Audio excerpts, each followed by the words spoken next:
I had seen him there before, working as a bouncer, but he just seemed to be a customer that night. We sat as far from him as we could, and I decided to hide in the kitchen to count my loot so no one could see me. The whole idea was incredibly stupid and juvenile. I started to lay the bills out across the top of a chest freezer until I heard the breathing of the elephant smasher.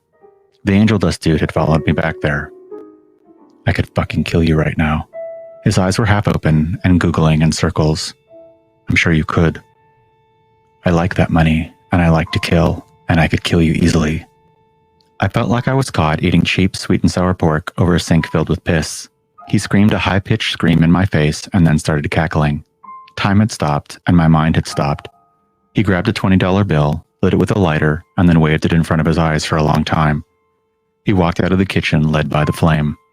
By now, my sleepless, naive idiocy was quite cleared away, and I ran back to my friend's tables. My friend was smiling a huge smile.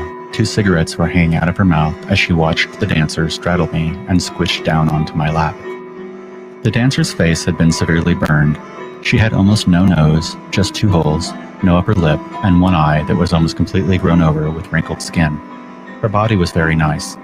I found out later that she was called the 50-foot Fakeout. From far away she looked great, etc.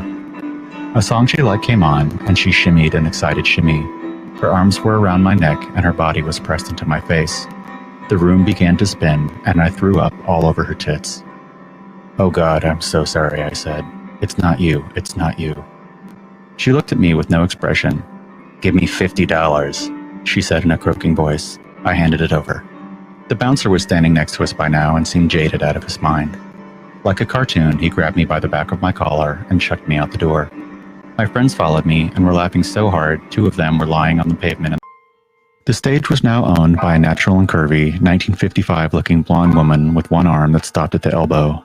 She was somehow conducting a wider grind than the little stage was made to fit. It was impressive. We all clapped and cheered. We ordered drinks, relaxed a little, and started to talk.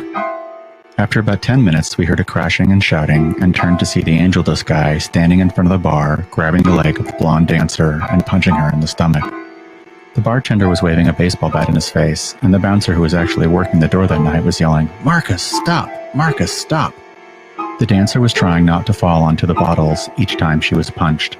As if ear-flicked by a demon, Marcus suddenly let her go, leapt off the bar, and ran out the door. This event did not disrupt the flow of the night hardly at all, and after a 30-second pause of, "Whoa, that was crazy," people went back to what they were doing before.